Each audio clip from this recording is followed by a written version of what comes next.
padrísimo. Estamos muy contentas de estar estrenando ya la casa de Ensenada. La vez pasada no tuvimos chance de festejar, estábamos muy apuradas atendiendo partos y ahora ya pudimos hacer bien inauguración de casa, pastel y fiesta y toda la cosa. Ay, qué bonito. Sí vi ahí, las publicaciones. Qué emoción. Es un gran logro. Pues ahora vamos a iniciar la clase. Hay una mami con contracciones, así que hay que, hay que ser muy eficientes porque va a llegar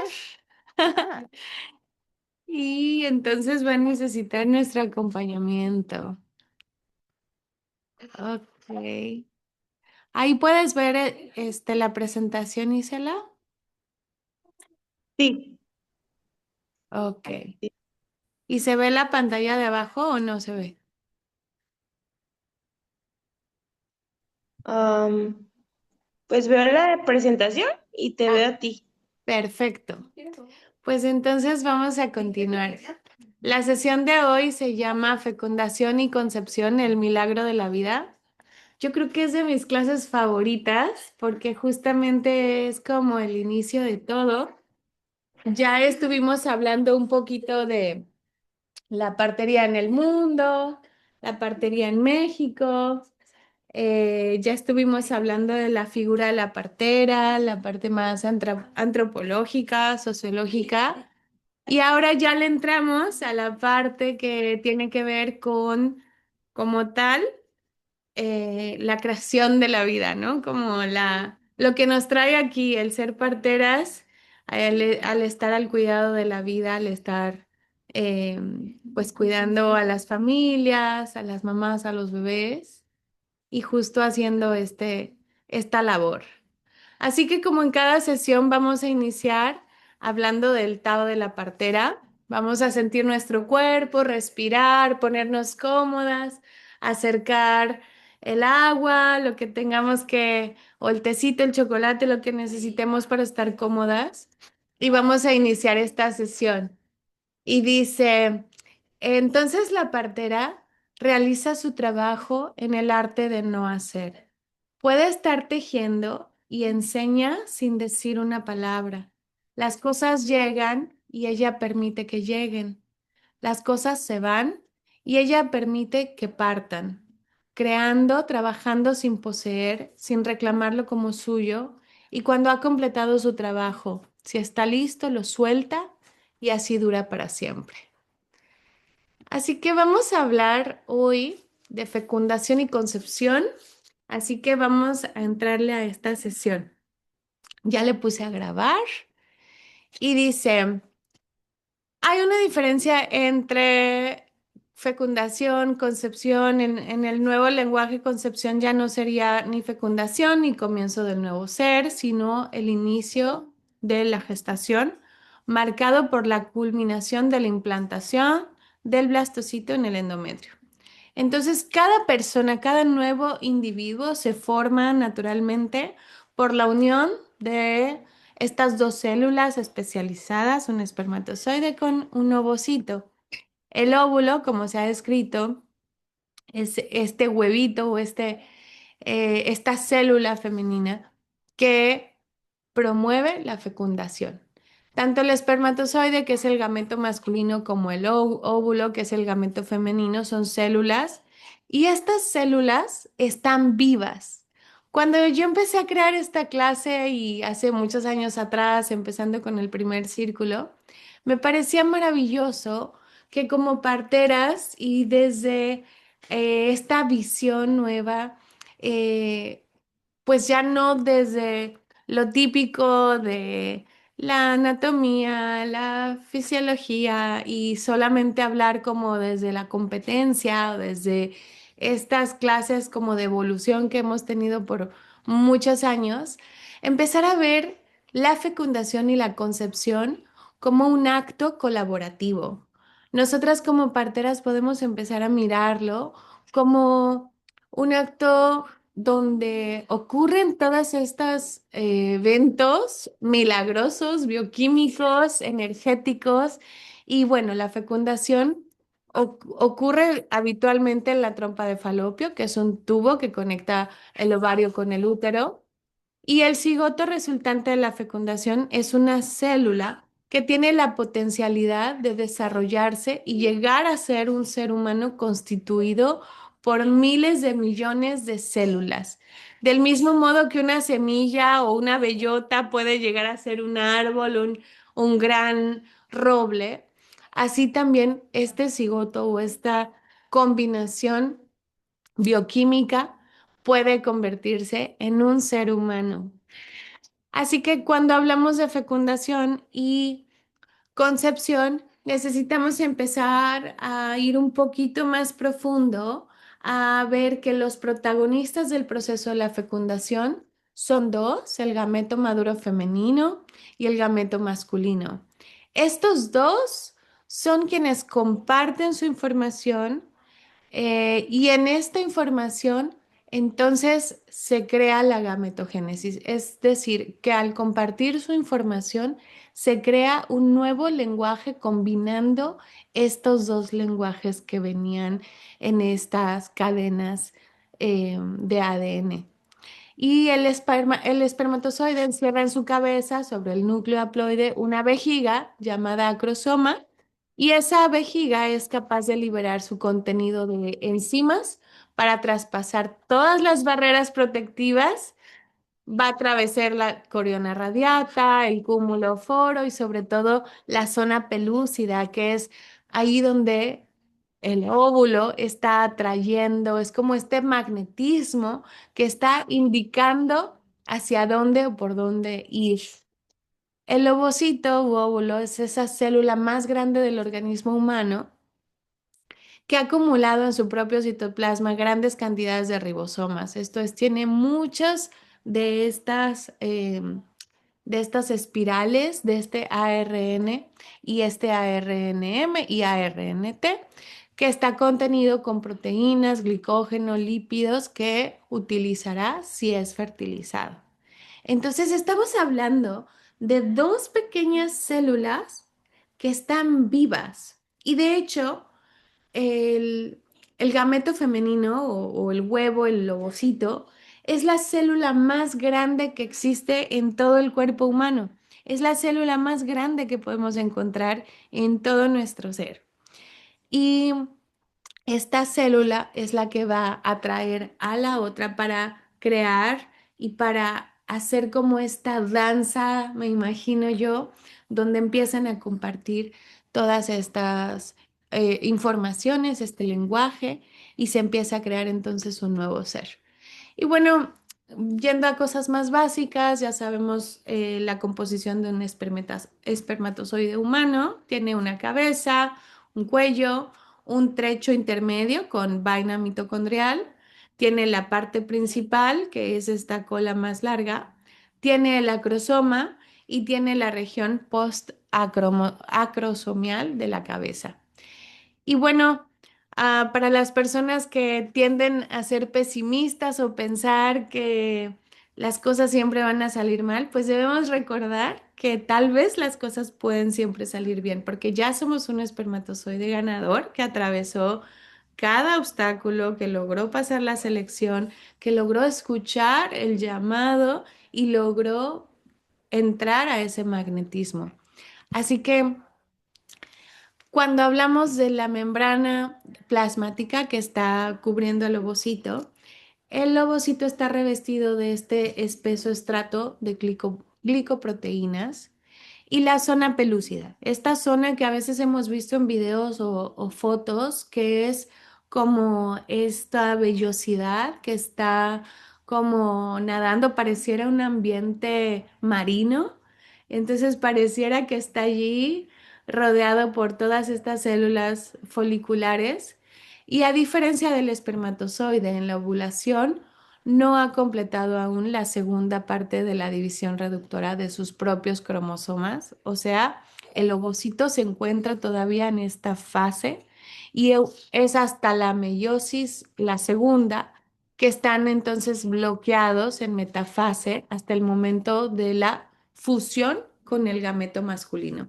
O sea que no pierde energía ni bioquímicamente trabaja hasta que se da esta fusión y entonces es cuando empieza a hacer este bloqueo de lo que viene para poder combinar este ADN.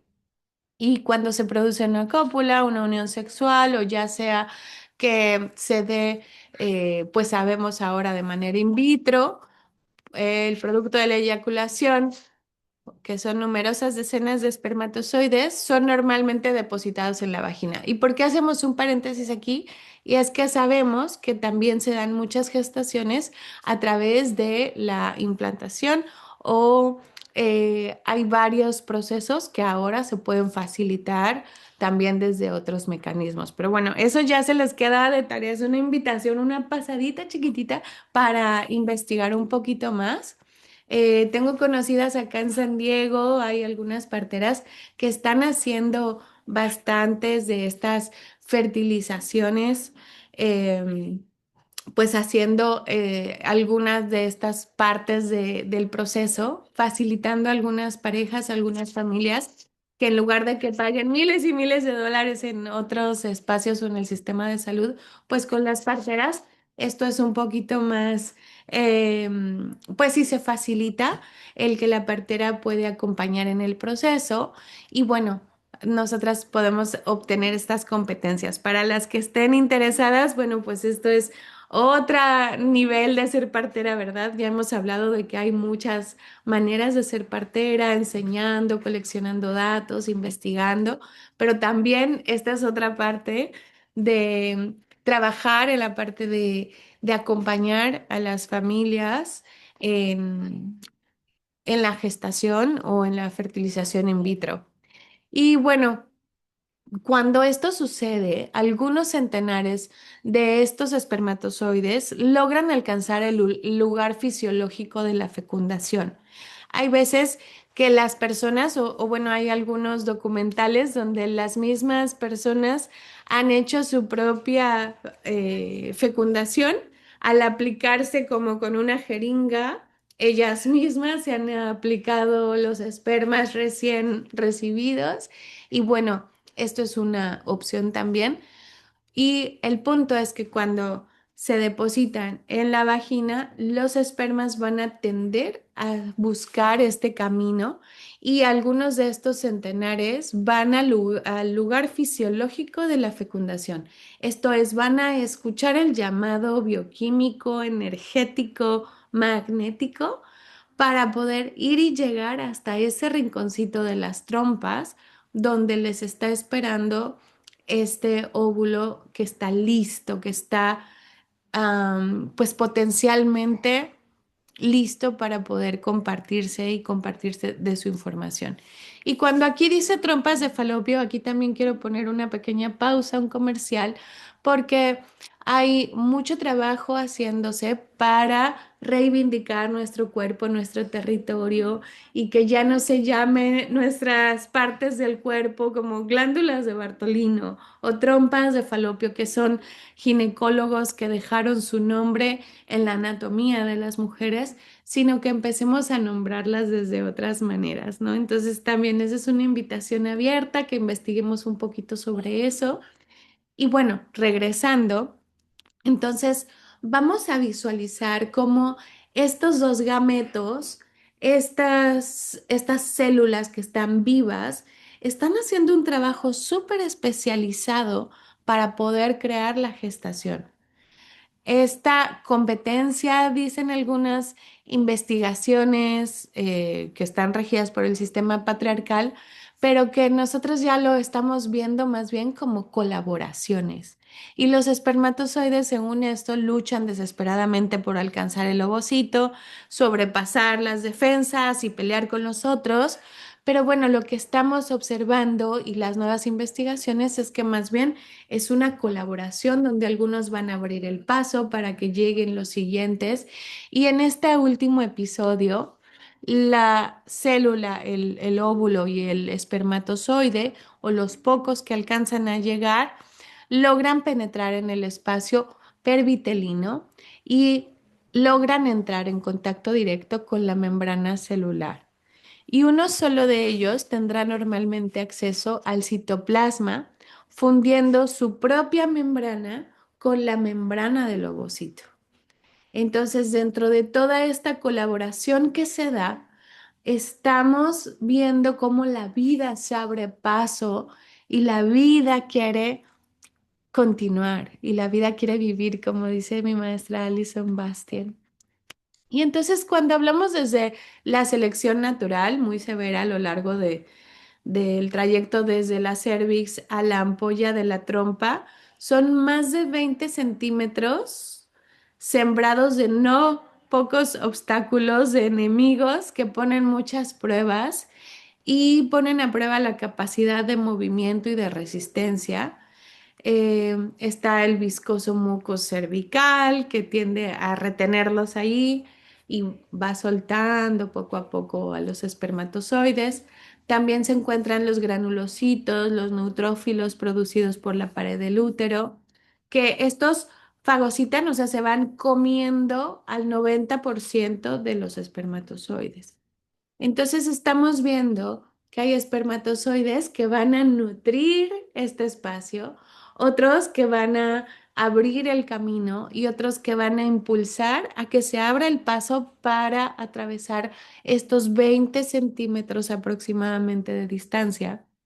Y bueno, de nuevo, en la visión de la selección natural, es como esta competencia y que solo los mejores llegan, siendo que hay veces que lo podemos mirar desde esta colaboración, donde el espermatozoide y el óvulo están vivas y en el momento de unirse, tal vez siempre lo estuvieron, tal vez siempre ya se habían pactado el que se compartieran esta información. Y ya que se formaron a través de otras células vivas, puede ser que tal vez ya estaba pactado, ya estaba esta cita anunciada para que se unieran. Y estas células al unirse dan origen a una célula única llamada cigoto y ya el cigoto también está vivo. Si los gametos que se unieron eran humanos, el cigoto pues también es un humano. Pero si estamos hablando de un caballo, de un perrito, de un gatito, vamos, dependiendo la célula de la que estemos hablando, de una ballena, pues entonces también el cigoto resultante de la unión de estas células especializadas, estos gametos, va a ser pues un ser humano, si es que las células son de un ser humano. Y este cigoto se convierte en una mórula y luego en un blastocito. Aproximadamente 3 a 4 días después de la fecundación, si el cigoto se ha desarrollado normalmente, va a constituirse por 8 células a 10 y ahí va a continuar desarrollándose y va a llenar la cavidad del útero. En este medio alcanza el estado de desarrollo llamado mórula y después se convierte en blastocito. En esta etapa, el blastocito ya no es de 8 a 10 células, ya se ha multiplicado casi que 100 veces, ya está 200 células este blastocito. Y la mayoría de estas células están destinadas a formar la placenta, otros órganos que más tarde algunos se desechan, y el 7 a 10% de estas células del blastocito están destinadas a formar al embrión. En esta etapa no hay signos evidentes de que el cuerpo materno reconozca la presencia de un nuevo individuo. Muchas veces la persona no tiene manera alguna de reconocer que tiene a un blastocito en su útero o que esto está sucediendo. Y es después de más días cuando empieza a dar señales y entonces puede salir una prueba positiva en la orina, puede salir una prueba positiva en sangre, que siempre la prueba en sangre es la más efectiva. Y bueno, esto que parece un camaroncito es enseguida lo que sucede después del blastocito y estas células como empiezan a dividirse y vean toda el viaje que ha hecho el gameto masculino, el espermatozoide, aproximadamente 20 centímetros para llegar al fondo y en ese saco por abajo, ahí es donde usualmente el óvulo que está más listo es el que se ha liberado y entonces es el que está abriendo sus puertas bioquímicas para llamar para ese magnetismo y que el espermatozoide comparta su información. Entonces empieza esta danza, empieza esta explosión de luz, de energía, es bioquímico, entonces sí suceden cosas y sí hay luz y sí hay diferentes misterios que cada vez se investiga un poco más cómo es que sucede. Y bueno, esta danza donde está este blastocito girando y avanzando hasta que se ha completado la parte de la fertilización, el ovocito ya está fertilizado y entonces le podemos llamar embrión. Ahí es la fertilización y clivaje embrionario cuando ha pasado entre 1 a 3 días y ya estamos hablando de que hay más de 4 u 8 células y llega el embrión, comienza el periodo implantatorio. En este periodo implantatorio es cuando pueden suceder a veces los problemas de los embarazos ectópicos. Esos no queremos porque es un riesgo muy grande, pero queremos que salga de allí. Si más adelante tienen la oportunidad de atender ultrasonido para parteras, es una clase buenísima porque ahí aprendemos a detectar que no hay un embrión en ese espacio como en la imagen que se ve el día 4, día 5. Queremos que el blastocito siga avanzando en esa danza, siga girando y haciendo todo su proceso para que se pueda implantar en el lugar más nutritivo y realice el hatching. Esto es la anidación para la implantación. Y una vez que ha hecho este hatching, esta anidar, va a encontrar el lugar más nutridor donde va a poder agarrarse mejor y donde la placenta va a poder moverse mucho mejor al lugar que le corresponde para el parto. También otra parte de los peligros o las cosas que nosotras como parteras estamos atentas es que las placentas no estén muy bajas, que no estén previas, que no obstruyan el canal.